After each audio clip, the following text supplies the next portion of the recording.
田土之道有道理，我理想中的餐酒生活，海恩哈今天精神状况不是比昨天更糟糕，因为打了这个疫苗之后，感觉好像感冒的那种不舒服的感觉，而且就是病恹恹的不过我不想中断这个每天至少录一集的传统，所以今天讲一点比较简单的东西。大家如果没有去打那个流感疫苗的，赶快去打，因为我打是自费的，自费也没有多少钱，860吧，但是打了比较，至少对我们年纪大的人来讲比较心安一点哦。只是打完了，真的就像重感冒的感觉。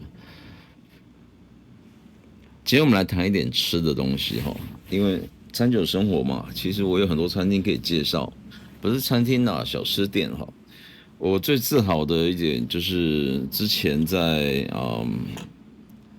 米其林在台北第一次举行的时候，就是第一次那个用书的模式去公布这个就几间就是星级餐厅啊，它还有所谓的星级餐厅跟所谓的必比登。必比登现在大家都很熟，当时大家都不晓得。必比登就是比较偏向小吃，路边的小吃，然后那个店家比较那种门面没有像那种正式餐厅一样这么的宏伟啊，或者是这么的精致，比较像是在意大利的定位就有点像所谓的trattoria 就是他们的在意大利最高等级的就叫做餐厅 restaurant， 我不太会念，就是 restaurant 然后那个 trattoria 就是家庭式的小馆。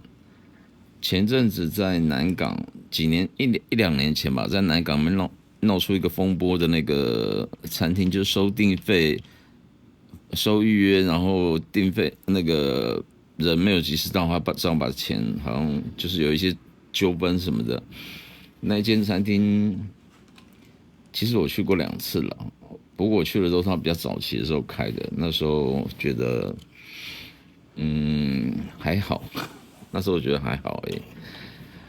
但是我觉得他的那个柠檬冰糕是不是蛮好吃的，做的蛮道地的再加上就是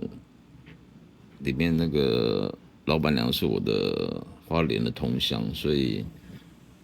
我那时候还带酒过去，还跟他聊了很多，而且他们家用的意大利酒，其实我还蛮了解的，所以当时还跟他们聊了蛮愉快的，我对他们的印象蛮好的。可是 trattoria 就是因为是家庭式 trattoria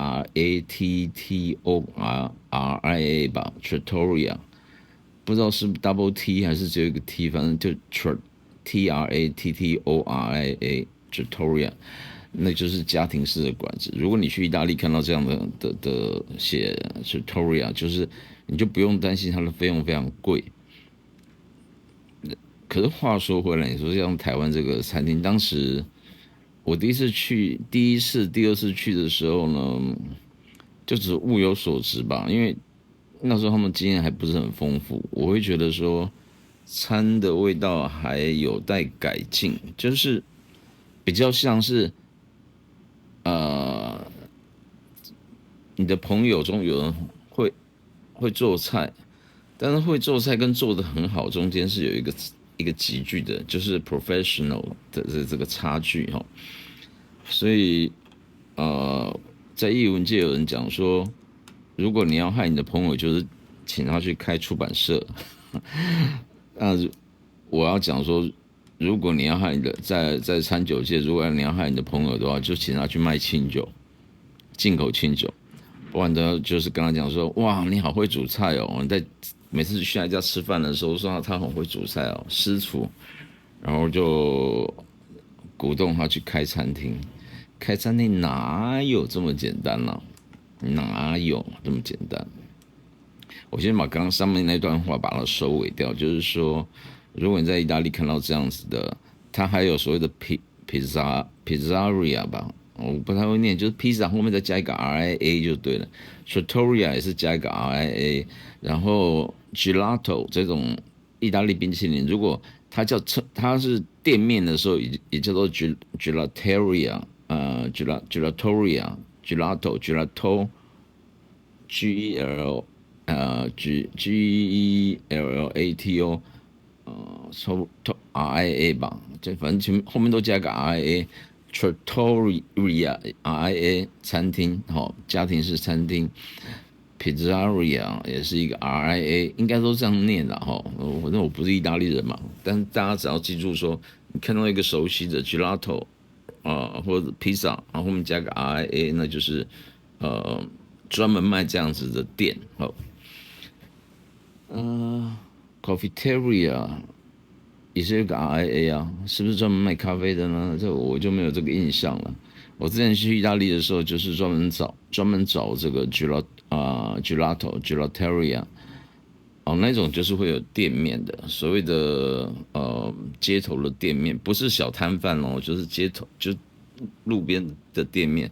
但是因为他们就是像 pizzeria，他们就本身不是呃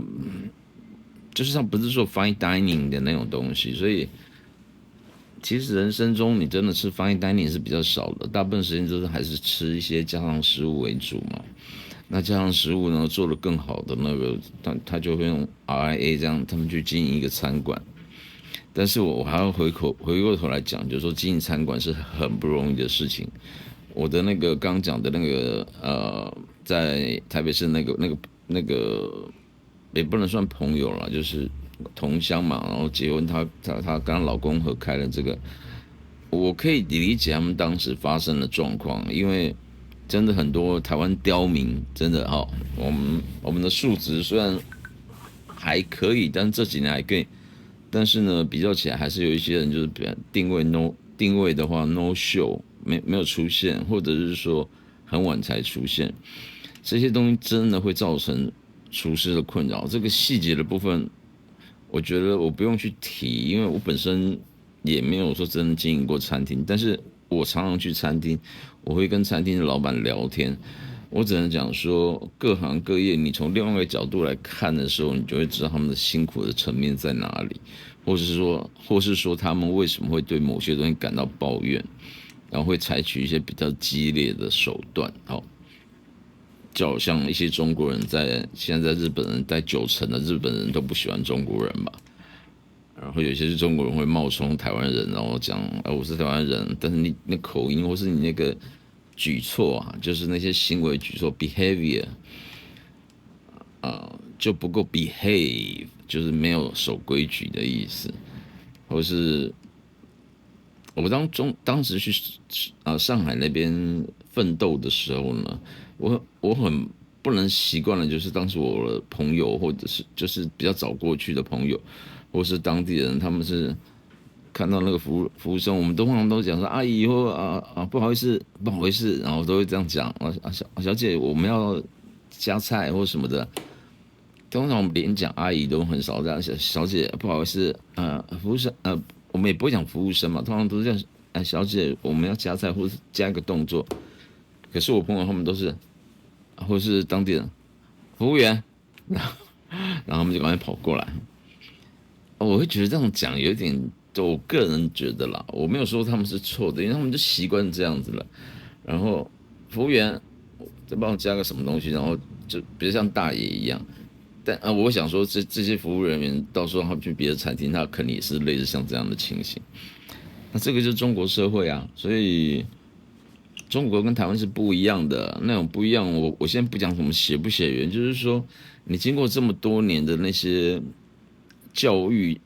或者是处的那种环境不一样，洗脑教育啊，或者是说什么对党忠诚啊，或者是这个竞争过度、内卷的很厉害了，然后掌握权力，加入党，加入这个体制内，马上就高人一等，然后他们那种高人一等就是沿袭着封建制度的那种感觉嘛，只是换一个名称而已，就是不是皇帝，但是基本上做的事情，那些大小官吏啊，你即便你一个芝麻绿豆的小官，那个村口的那个什么街道办啊，或者是什么那个什么，他们的网格员哦，那种就这么一个芝麻绿豆的官，我如果看到马文君，我一定会臭干掉他了，因为我觉得我是军人嘛，以前军人就是当兵啊，我会觉得很多东西该监督的是监督，不该监督的你不要乱弄，而且你做了一些事情真的是有一点像给人家感觉是好像在卖国一样，这个东西我不喜欢啊，就是说民生的东西跟军事的东西你要分开。当然要监督政府，可是你不能够无限制的，或者像吴思怀去大陆那边听训，看起来像小学生在听校长在讲话一样，那种做的让四平八稳的那种啊，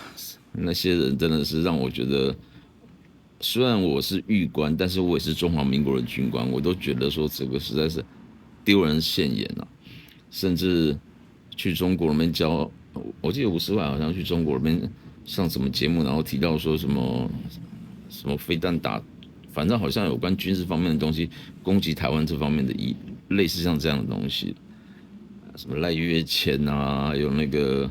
王炳忠啊，主持那个节目，然后邀请的就在中国那边主持节目，邀请的人都是那种讲怎么去打台湾的，都不是都啦，说我有看过这样的影片。我都觉得，虽然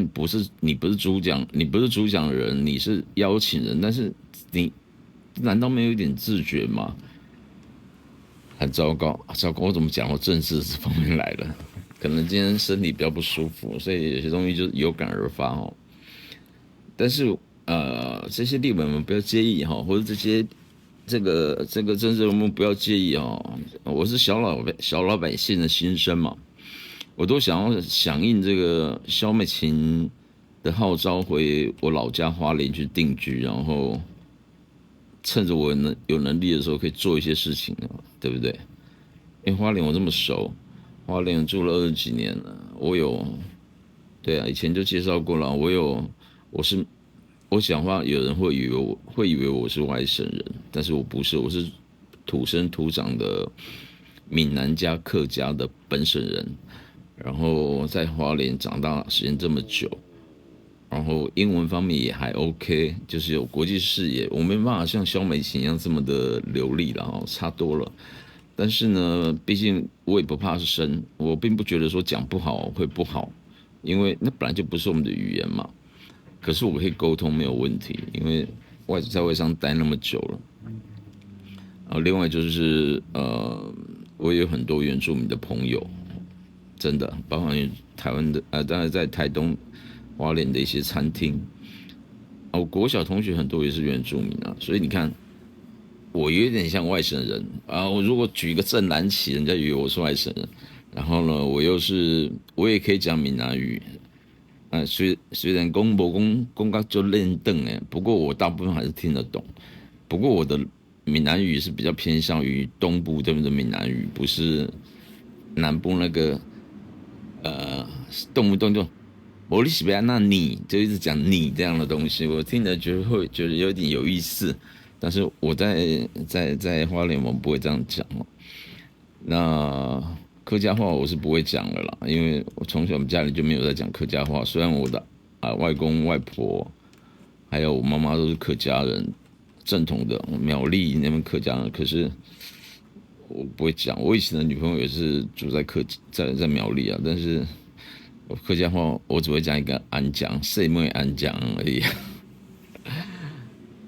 不过没有关系，我有这个血统嘛，在台湾不是讲血统正确嘛。然后另外就是说这个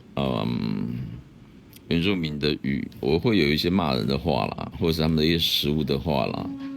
群老布啊、独论啊什么的。然后相处没有什么问题哈，这个我记得我上次好像讲那个酒的时候，我有提到说，我有认识一个师傅，我有带原住民的师傅，我有带酒过去给他，不是给他喝，就是我们当时要吃饭，他请我吃饭的方式是跑到海边那边去了，开着那种什么那种木筏什么，然后就到不是浅海哦，是稍微在远一点的地方，然后就潜水下去拿鱼叉还是鱼标啊什么去插鱼，因为原住民他们有些东西是可以合法使用的哦。不过像我自己，我有申请一支那叫什么鱼标枪哦，那个是目前为止台湾除了辣椒水那个不会致人于死嘛，真正会致人于死的是那个真正除了枪之外，我说那个鱼枪啊，那种就是有点像这个长枪一样，但是它会发射这个短箭出去的那种鱼枪，那个真的威力很大。但是台湾到现在目前为止还开放哦，所以怎么讲呢？不过那个需要申请，就是申请还要透过你要买的时候你要提供什么资料，每年都要复检一次。可是那个枪，因为我现在住在比较偏远的地方嘛，有时候我甚至会想要去比较远的地方去野营或什么的。不是说拿了枪我们就要怎么样，但是那个东西听说连打那个熊啊，如果有熊过来打那个一枪出去，那个威力很惊人哦。就是说，你一般市售看到那种空气枪，那个都是有控制在那个枪口出处在2焦耳以下的，那个其实打人就是会痛，但是不会怎么样哈。那即便打到脸，都是只会可能一点点黑青而已。啊，当然，其实台湾政府建设很严，那个在国外，比如说我们出国速度是2焦哦，国外有可以做到可以到35焦耳、42焦耳。如果你是这个念物理的学生，你就知道那种所谓2焦耳，出口速度2焦耳那种 pellet 那种就是那种 pellet 甚至那什么不是 bullet 是子弹嘛，pellet 是指那种空气箱在用的那个空气箱在用的那个也算子弹，但是它是很小的这样。pellet 这种东西呢，其实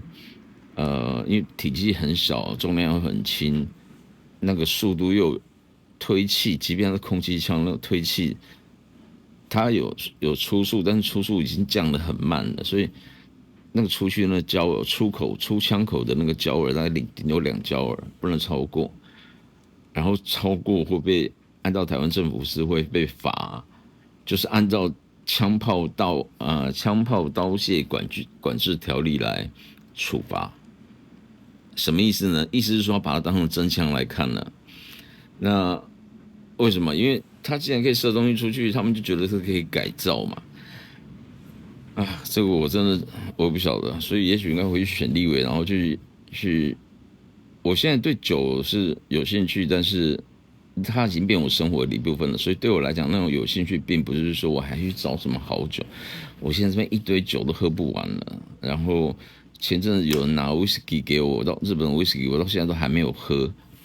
啊，有人一直在问我说你喝了没？因为他们觉得说，他们要听到我觉得说是不错，他们才要拿。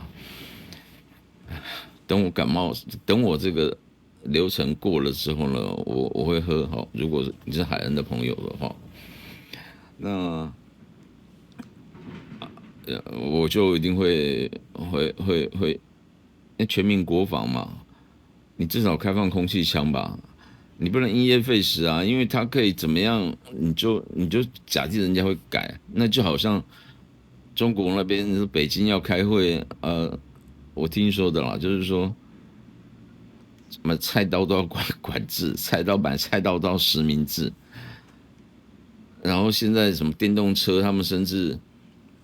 电动车你会无时无刻就会传递出你是开到哪里的，所以它可能除了那种我们所谓的强国嘛，不能上网，不能到外网之外，你甚至开到那一个区域北京的什么什么区比较重要的区域，你车子就没办法动，开不进去了。这个这是1984的乌托邦的那种事件嘛，真的是让我觉得，你知道像这种科技的东西，我因为我之前在中国生活了，就是那时候去工作生活的经验，我也遇到过一些某些很奇怪的事情。我朋友他觉得说，哎，不会啊，都没有遇到哦，因为你都去那么久了，你的底人家讲难听点几根毛，人家都已经搞清楚了，何必那个？可是我不算，我是新过去的人哦，而且一查也查到我曾经去过北京或什么的，所以当时其实我真的就是很单纯，只是想弄久的东西啊，没想到遇到 COVID，然后整个事情弄得很乱，还有就是还贷款那些，最后还了，根本就没有赚到钱，变成是我估计这样整套来回这样弄，其实真的几百万块钱就不见了。就是说你有做工就变成虚工了，然后接下来就遇到这个 COVID 就很麻烦，一直到现在，然后流感大 S 这个突然过世，其实我之前就知道流感这种东西其实是致死率也蛮高的，蛮严重的。但是呢，因为我想说住在这个地方，其实我也没有跟什么人接触嘛，很少。那出门也比较没有戴口罩，所以现在可能要恢复戴口罩吧。因为要死也不是不行，但是不要死的不明不白。因为这大家懂我的意思嘛，就是对，就是很多东西能够预防，或是不要做那种太不要干蠢事啊，因为干蠢事然后发生意外的那个绝对是得不偿失的，而且可能就天人永隔了，不好。我今天话题太严肃，其实今天话题好像跟餐没有关系哦。我今天是要讲餐的部分，在宜兰这边呢，大家都当做闲聊哦。这篇就是会归类在所谓杂技、生活杂技、人生一瞬的这种我的那个标题里面去。我今天要谈的是其实我住在这边有一个好处，因为我住在海线嘛，宜兰的海线，离那个宜兰市啊、罗东市啊那种中心区其实都有一段距离。像我等一下要开车去，虽然我身体不舒服，但是我想要吃一个热的粉圆。那边有罗东那边有一个粉圆，就是以前开在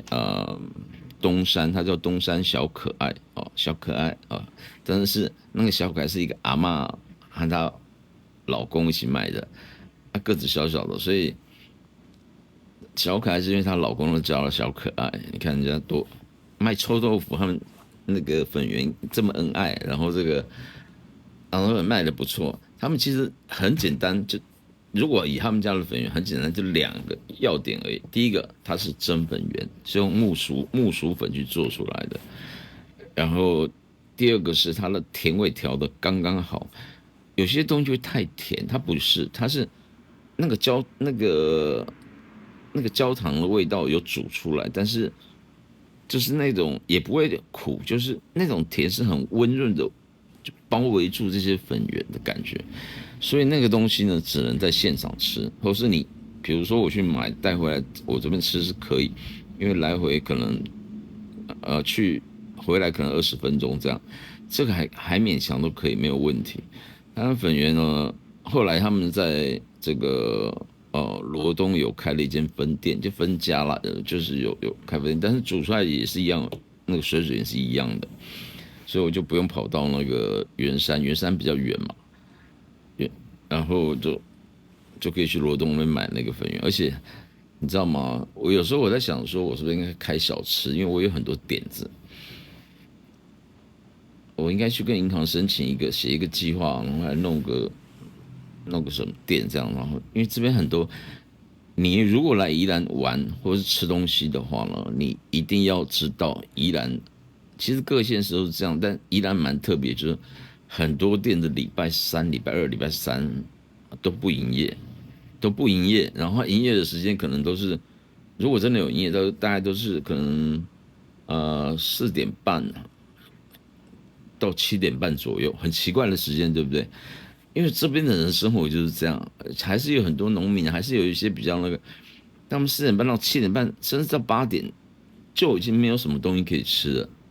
除了某少数的店家之外，真的很少数。所以你大概像我这边有时候6点，我就赶快要出去买东西吃，免得会没有东西可以吃。这跟你在台北不一样。你台北你9点10点，你到楼下，我家楼下那边那个靠近什么哪边有那个不能讲夜市啊，有那种摊子就很多，而且不是只有一家而已，随便都有东西可以吃。但是呢，台北的东西当然也某些店家也做的不错，但是滥竽充数的也不少。可是在这边就是，如果你真的要生存下去的那种店家，因为大部分乡下人其实是买菜回来自己煮。好，不要讲乡下人，就是说住在这一区的人的话，那自己就可以种菜啦。像我自己在门口，我没有种菜了，但是我要种，我也可以种啊。那你种了那个菜之后，就是只是对吧？我就是自己炒菜，这样不是又轻松又那？然后你3不5时河里面有，就是那个水圳里面有鱼，或者是有黄金蚬，哦，要看哪一个区域了。圆山或者是东山那边的那个，我刚讲的不是圆山，是东山小粉圆哈，小可爱讲错了，是东山。东山是在更靠近这个武林农场那个方向，圆山是靠近双连皮那个方向哦。他们那水质都很好哦，所以我就看过黄金蚬长在里面，那个直接照拿起来，那水很干净，因为那水都是从雪山那个山上流下来的溪水，然后再灌注到那个水圳里面，所以很干净啊。有些东西你看长那个里面长水草就知道了。我以前会觉得说，哎，这种长水草是应该，因为我在花莲，我小时候看到的什么溪啊，或者是小小的不要讲水沟啦，小小的溪，或什么里面都很多水草，甚至我小时候常常会抓虾子、抓鱼，小小的虾子哦，抓鱼，鲫鱼啊，或者是大肚鱼，甚至有一些很奇怪，它绝对不是大肚鱼，它是有点像鲫鱼，或者是会不会是吴锅鱼，我不晓得，但反正那种鱼其实就是很特别。然后还有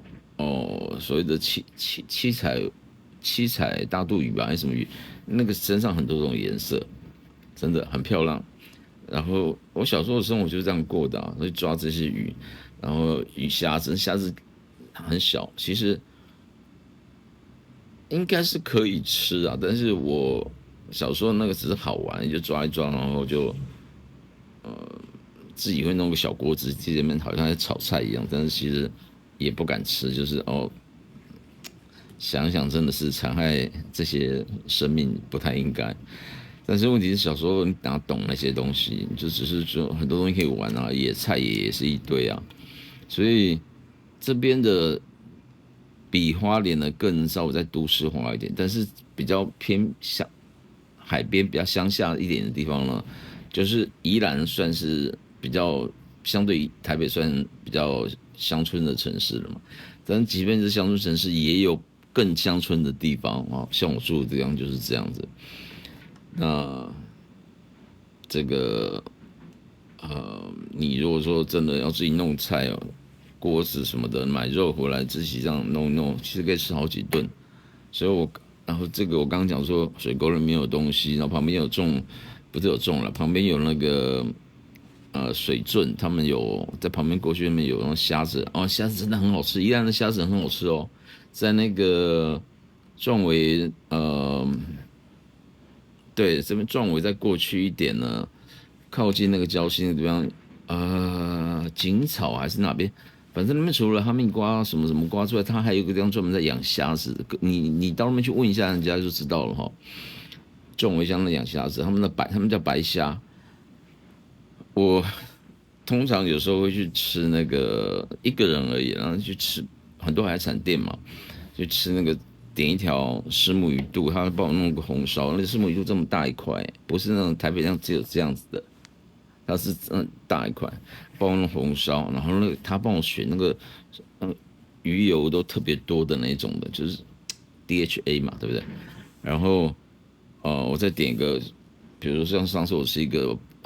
菠菜炒牛肉，那个菠菜他们自己应该是自己种的吧，或是人家种他们跟他们买的，那种就很新鲜的东西，真的很新鲜，因为那个不用经过运送或什么，然后再加上牛肉，牛肉炒起来这样子啊，也有镬气，很好吃。这个东西再炒菠菜炒牛肉，再加上这个虱目鱼肚，然后我又叫了一碗就是一份白虾，白虾总共有8只吧，每一只其实跟明虾再小一点点而已。然后咬起来，因为这个是季节啊，所以你咬起来哇，虾膏很满，然后这个肉很鲜甜，真的很好吃，非常非常好吃。然后我再浇一碗这个猪肚汤啊，什么小碗的，你也可以叫蛤蜊汤或什么都可以，然后配上一碗白饭那样吃，吃完这超饱的，就是那个分量都不少，真是。然后多少钱？810。我是自己一个人把它吃完了啦，也没有说真的完全吃完，但还有剩一点点，但是那是很勉强的状态。如果说有伴一起去吃的话，你顶多再加点一道菜而已，然后2个人吃绝对刚刚好。然后的菜真的煮的不错，那间店叫做在台二线上面有一间叫做海边什么海边餐馆吧，就叫海边，好，各位可以去查查看，应该靠近竹安溪，好，竹子的竹，安全的安，竹安溪那边有个海边小馆，然后不能讲小馆，它其实就是路边的店家，但是这边的房子都是很大嘛，所以它有一个招牌，就用油漆自己写一个海边，什么什么餐馆，来去点菜，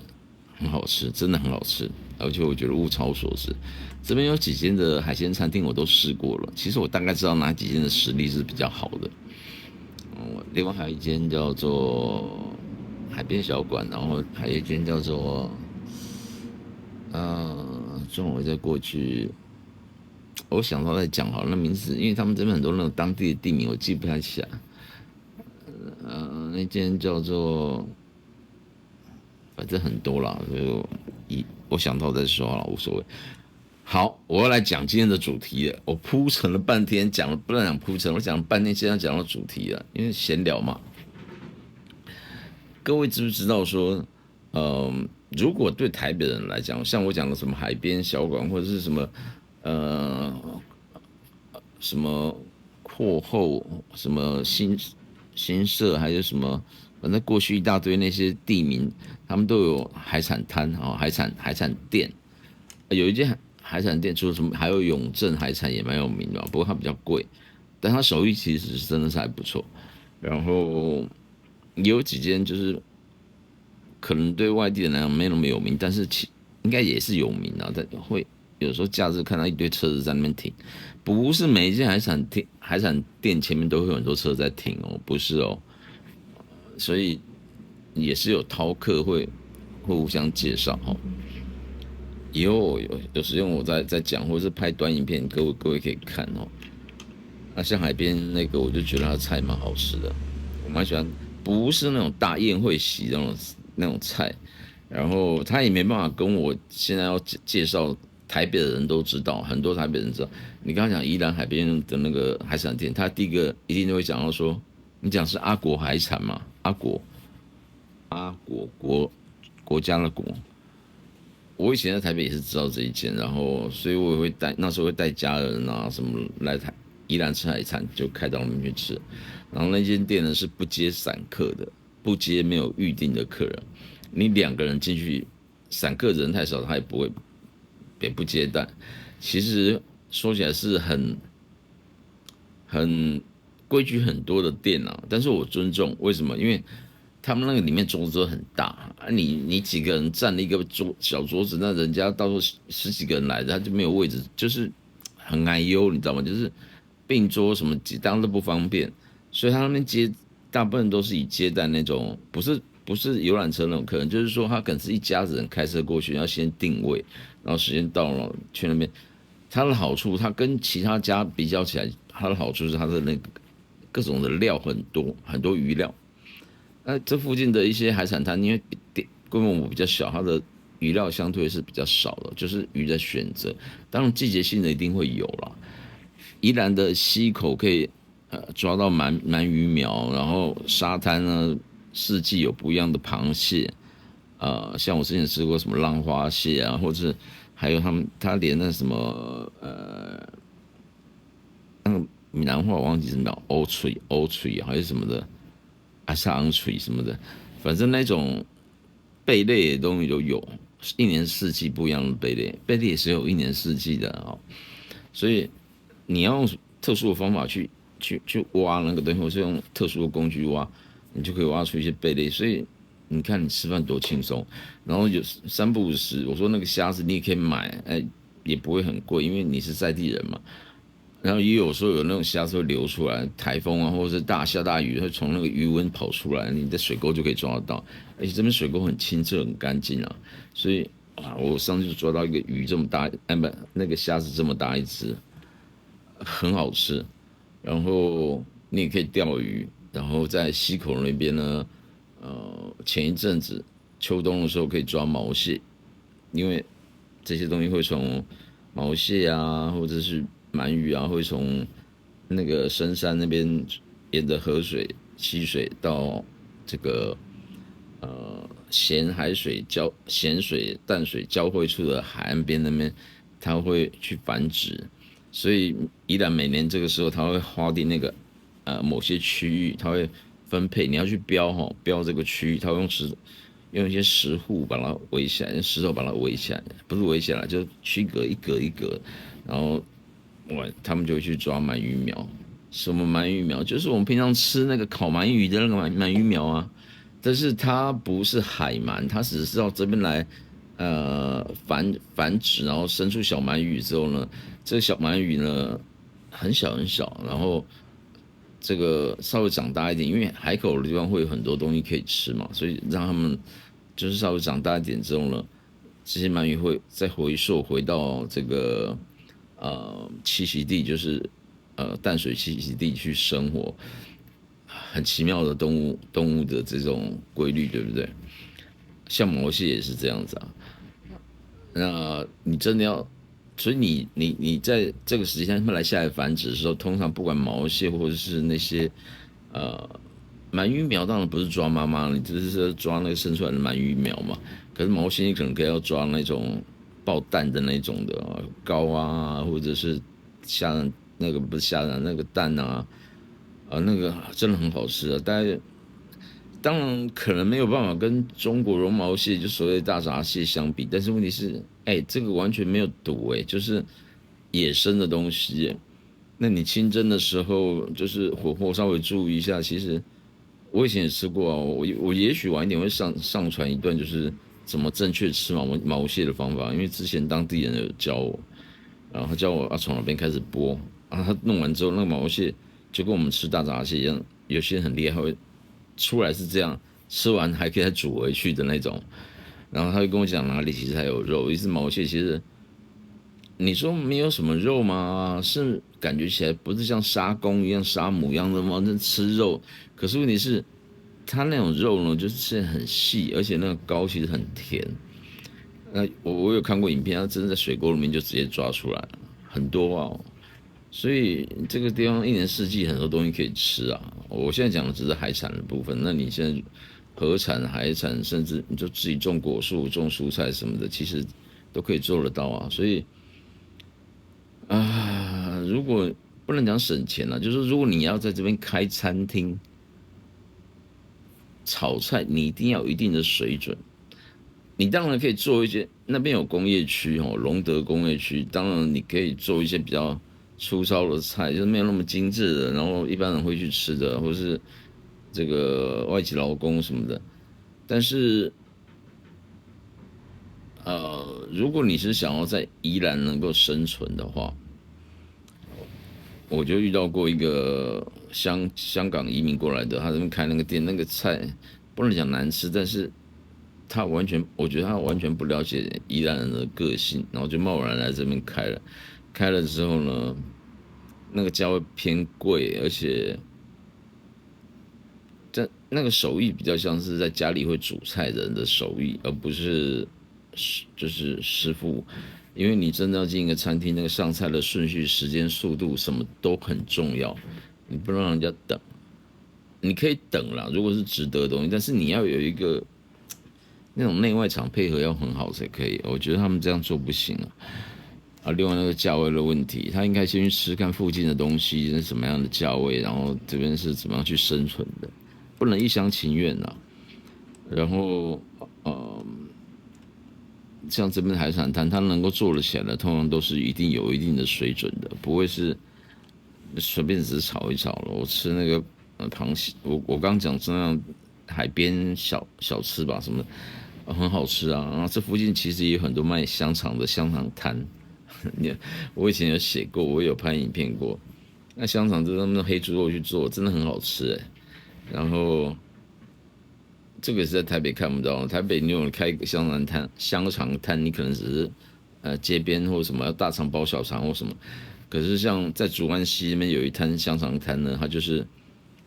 一个老县是老太太他们开的，开了很多年了，然后很有野趣。它就在竹安溪的旁边，竹子的竹，安全的安。上网查竹安溪香肠都那个 Google Map 都可以找得到。然后他们背后那一棵树很大的树，不知道叫什么名字的树，长得很漂亮哦。他说是他们刚在这卖香肠的时候种的，我说那你开几年？那树长了这么大一棵了，好像很多年了。他们家小朋友的学费什么都靠那卖香肠卖出来的。你想想看，那香肠好不好吃？好吃啊！而且这边的香肠有一个特色哦，以前在台北通常都是，当然也有些什么红花香肠会加一些什么料，但是这边呢其实只要是宜兰的店家，很多都会自己研发辣椒酱。不能讲大同小异，每一家还是有它的特色。然后这边的卤肉饭很多上面都还会放一颗荷包蛋，荷包蛋哦，真的就是那种荷包蛋哦，不是先煎好的那一种的哦，先煎好了硬硬的。我看台北很多餐厅是这样，先煎好的，你要加蛋啊，放上去，那怎么会好吃？那个荷包蛋真刚煎好弄上来的时候，上面一撮油那不是油了，那蛋黄流出来，然后旁边那个蛋白煎起来这样脆脆，我们台湾话叫做恰恰，那才是真的好吃的东西啊。然后反正就是说，你如果来这边，你会发觉有很多不一样的东西，特别是如果你在这边生活的话，那种感受到了，其实是跟你偶尔来宜兰玩是完全不一样的。回过头来讲这个阿国海产摊哦，因为我之前常去吃嘛，我在台北的时候，那的确很好吃，但是他人要够多，所以我可以跟你讲，我搬到这边来2年多，快2年半了，我没有去那边吃过一次。有吃过一次啦，哎，好像跟我姐他们吧，就这么一次而已。其他时间你在这边，你会找谁去跟你一起去吃？那2个人他都不见得让你进去了。但是你说，我刚刚讲过，他们有他们的一些规矩想法，这个完全尊重哦，因为人家有这么多人，外面就是都大车子，然后不是游览车，就是那种慕名来吃的那些，全家大小，你去跟人家抢位置，然后点2个菜3个菜也不好看啊，所以而且他们菜都很大一盘，哦，很大一盘，你2个人。你如果要点3道菜，你绝对吃不完，倒不如去我讲那海边小吃那个去吃那个更简单，然后爸开始解决，其实我觉得很便宜啊。那但是那个阿国小吃，是不错哦，就是说中讲中规中矩也不对，就是中规中矩之上一点。它很大的原因是来自于说它的海产是很新鲜的，那东西只要新鲜呢，再加上料理的有一定的水准哈，就会做出来的东西，它不会说什么一道比如说螃蟹把它弄到什么变成加蒸蛋啊什么去弄得很那种很 fancy。伊拉斯当然有这样的店哦，但是这个不是，这个就是反正我是乡下人，我炒的只是比较大盘，然后这个料新鲜，而且火候够哦，他们那个会有镬气，所以吃起来的确是还蛮好吃的。然后价格比一般的还要稍微再贵，就是宜兰这边稍微再贵一点点。宜兰这边的人都会说附近的人都会说啊，哪一间很有名的啊，太贵了，其实就是贵一点点啦。那但是人家是生存之道嘛，所以这个无所谓哈。其实我今天讲了半天呢，讲到目前为止，是除了提这个餐厅啊生活之外呢，最主要是要讲说，呃，我在台北有时候常去那边吃饭的时候，那生意很好，那都要提早定位。然后有一次我过去吃饭的时候，吃到如果你有去过那间阿国海产摊的话，你就知道它讲名为摊，但是它是一个店面，很大的店面，你会知道说它的街角不是街角，它房子的角落哦，就是在靠近往厨房的方向了，有一个桶子，那个桶这么大一个，像汽油桶一样，其实底下烧那个龙眼木啊什么的炭烧了啊，龙眼木，然后里面有一锅什么粉圆，就是我讲的那小可爱粉圆，类似那种粉圆一样。这种粉圆的特性就是它是用木薯粉，木薯是一种有一点像地瓜这样子的东西哦，然后它里面很多淀粉嘛，所以把它磨成粉，水去掉之后，那个木薯粉拿来像摇元宵一样，这样弄一颗一颗的这样，那种就没有加任何的什么硬化剂或什么类似一些化学元素等等，所以它第一个它不耐久存，第二个它做好之后其实是软软的，有一点 Q，有一点软，但是它绝对不是我们在台北吃那种什么波霸粉圆吃起来 QQ 的那个。因为我以前小时候吃的粉圆都是这样比较小颗，或者是比较有一点大颗，也是比较软的。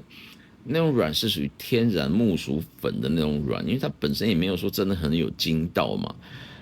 那这样吃起来的东西其实是还有香气，然后再加上那个糖水煮的很好，就很好吃了。或是你放在刨冰上面就很好吃了。可是你那波霸粉圆那个粉喝上去还要嚼半天，我都觉得这里面一定加了很多东西在里面。我没有说不合法，我只是说加了很多东西在里面。但是像小可爱粉圆，它那就是煮起来那一锅呢，就是所以像我等一下要去吃，它名义上是开到3点半4点，但是呢，我常常2点过去呢，打电话过去问卖光了，因为附近的人都会知道说那间很好吃，会去买啊。所以他现在在罗东有一间，在那个原来的那个东山那边也有一间是，他们就是分家嘛。然后罗东这个是比较年轻的一对夫妇，他们出来开的，那水准同样都做得很好，所以都要提前去预定，你才能够我啦，我像他，他会记得我的声音，我订他会就帮我准备好，我就过去拿。不然你临时要过去买，根本就没有，真的，除非你一大早，不然你下午2、3点哦，因为那附近有学校啊，妈妈、爸爸他们就都会买这些东西，或邻居也会买，就是给小朋友吃啊，或者自己吃啊，因为很好吃，它完全天然的东西。然后那种调味是很简洁，简洁到你又可以感觉出那种食物的美味，我觉得是非常高超的技巧，真的非常高超的技巧。那附近还有另一家店哈，这小可爱粉圆还有一间店，以后我再讲哈。然后回到这个刚刚讲这个阿国海产哦，我就看到那边有一桶那个东西，然后我第一次去不知道，我看到很多人会去里面舀那个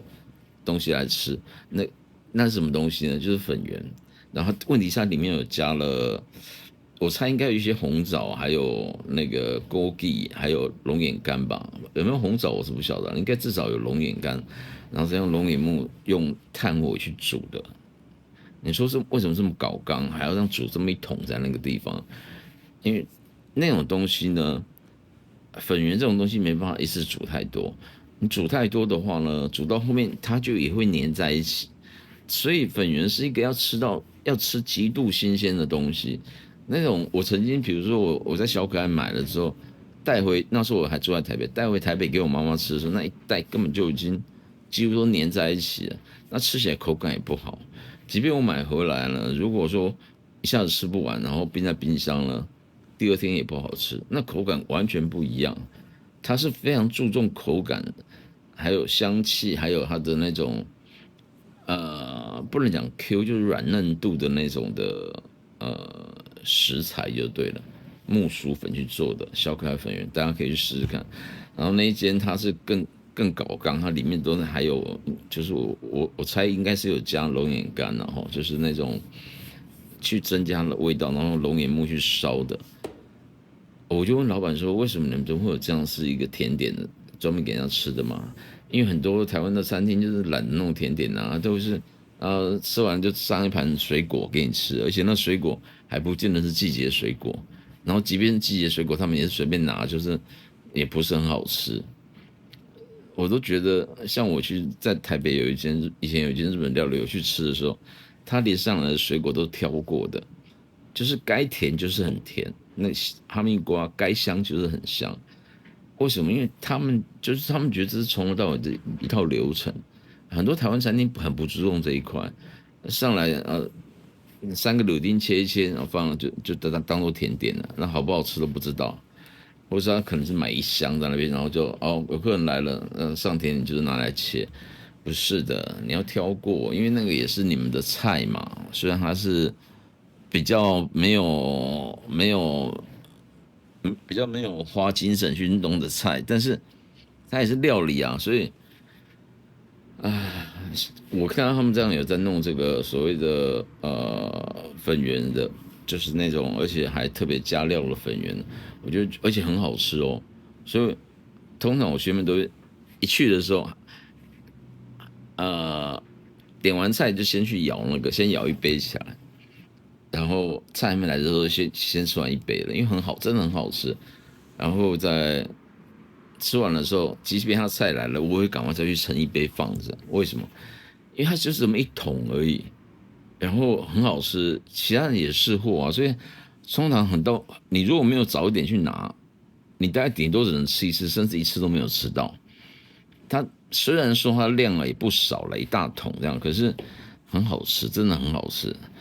后来我也是跟那老板闲聊，我要做个结尾，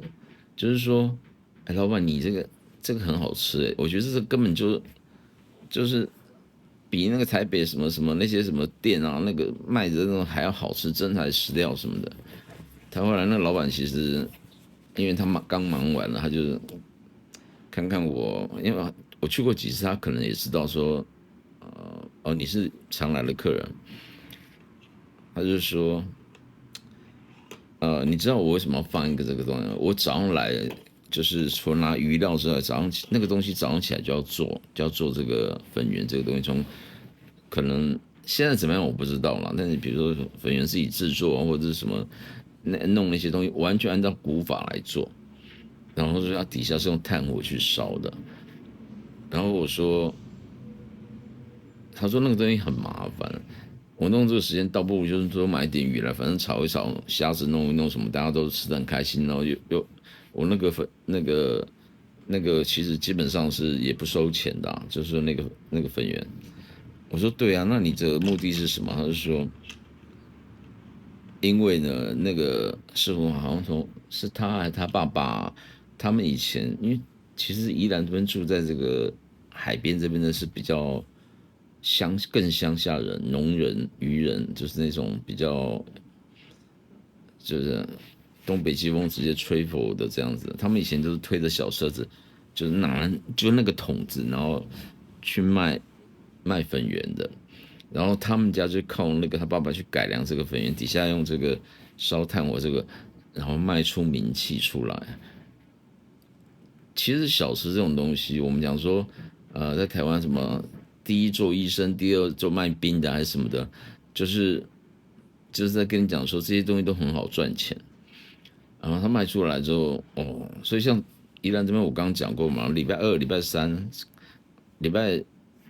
甚至搞不好礼拜四，他们休3天的都有，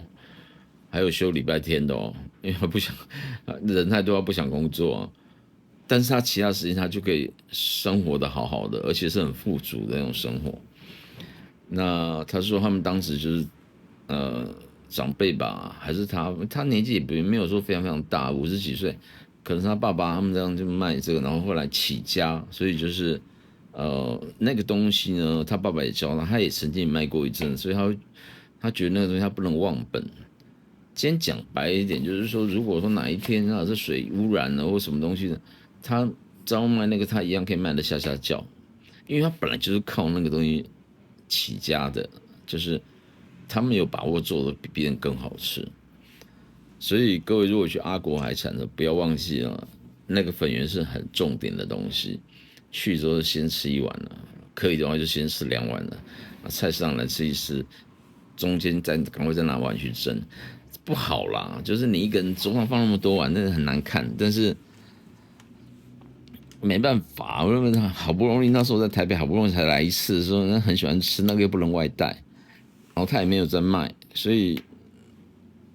就会想办法多吃啊。好，不能外带我就多吃，先去的时候就先吃一碗，然后菜还没来的时候吃完了再去再吃第2碗。然后吃一吃菜来了，然后很好吃哦，什么海鲜？那问题那个东西跟那个粉圆没有冲突嘛？然后等到吃的差不多，赶快再去看还有没有，再弄第3碗，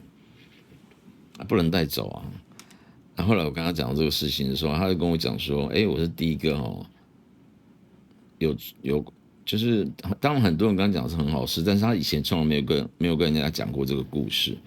就是说那个东西是他们比较起家，可以给起家的一些的一个不能讲宝物啦，就是一个他们就是靠这个做起来的，所以现在会来改做这个毛利更高的这种海产啊或什么的，那个东西不能忘本，那是他们的本，好，他们的本。”